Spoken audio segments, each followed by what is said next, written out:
Good evening. You join me by my modelling bench, where I can often be seen doing most of the videos that are on my channel. But what I thought I'd do here is a little bit of a tour of sort of my office and sort of how what my setup looks like. So it really starts over here.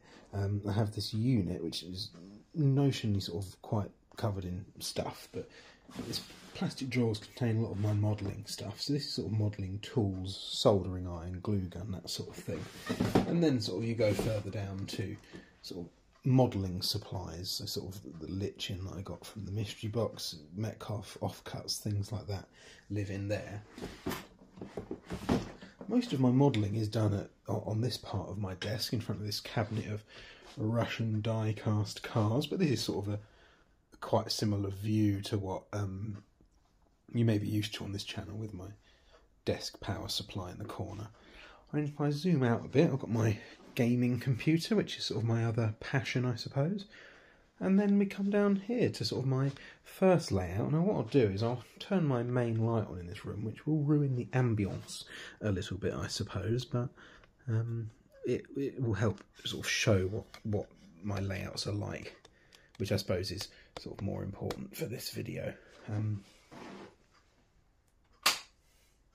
So I have this, it is an Inglenook puzzle.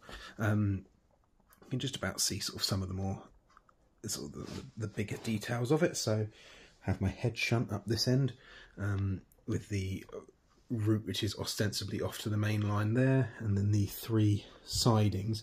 I'll do a separate video on how Inglenook puzzles work, I think, one day, but this is sort of the whole point of this was that it was an exhibition layout, so it can be controlled from the front like that. This Hornby 72XX, one of my favourite tank engines, really one of the only Great Western engines that I actually like, but it's not particularly well suited for this layout. The Hornby Terrier, for some reason, works a lot better over the points, even though this obviously has a lot more pickups than that does.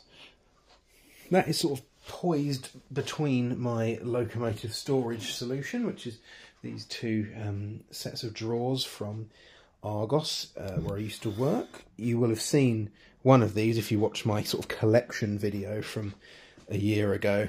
There are two now. There is space for a third, which may well appear one day. And then we have my main layout, which is just sort of a 6 foot by 4 foot board. It's fairly sort of standard. We'll get a train running on it, I feel. We've got the Hornby 4MT on it today, with some of the SC wagons which I've mentioned collecting before. So we'll set that to a nice speed and watch that come past, and then we'll look at some of the bigger features of the layout, I suppose. It does come a bit close to the edge, I'll concede you that. I'm thinking about getting some clear acrylic and putting little borders on it to prevent any accidents, but this really is it. So sort of 6 foot by 4 foot, as I've mentioned, plus an extra little bit where this shelf has been added for the HM2000 controller, and sort of room for some point levers there as well. If we zoom past my Metcalfe factory, as my tripod gets caught on all sorts of things, got this Metcalfe factory complex with this added smoke, and then sort of some other bits. There's some more of the factory over there, which needs to be moved. I mean, this track plan, which is vaguely how I want it to actually look. I mean, it needs the inner radius completing. I just didn't have the correct track for that. That sort of is how I want it to be, with plus the full radius. So really this video is just to kind of show what my modelling setup is like, and show you what my layouts are like. I really do intend, now that I have a sort of a final track plan nailed down, I really do want to do a lot of more scenic stuff this year. So this effectively, I suppose, can be seen as a bit of a stake in the ground, and we'll review at the end of the year how much stuff I've got done, how different the layout is looking. So yeah, that's kind of a very quick overview of everything that I've got, and just thank you for watching. Thank you for watching all my videos. We've got 1 or 2 videos now, over 1,000 views and 30 subscribers, so 30 people who have independently decided they would like to watch what I do, so that's quite cool. I really do think that's really quite cool.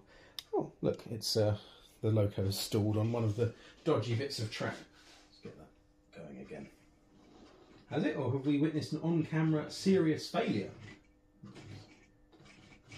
No, it's the track. Oh, it's a bit odd. Now this track is made up of a mix of the modern nickel silver, and there is some steel track on here, so I'm assuming that somewhere it's not really connecting that well over on this back corner. In fact, yes, I've just pushed down on it and it's stalled. I think it would have stalled right in front of the camera almost. So let's see, is it going to complete it this time?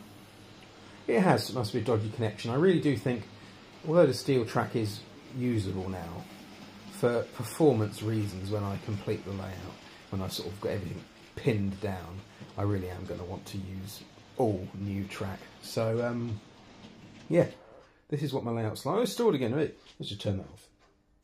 So this is what my layout's like at the moment, and what my office is like at the moment. So we'll just have to review how things change as the year progresses, I suppose. But I thought I'd finally show off what I've got, or what my main layouts are. So thanks for watching.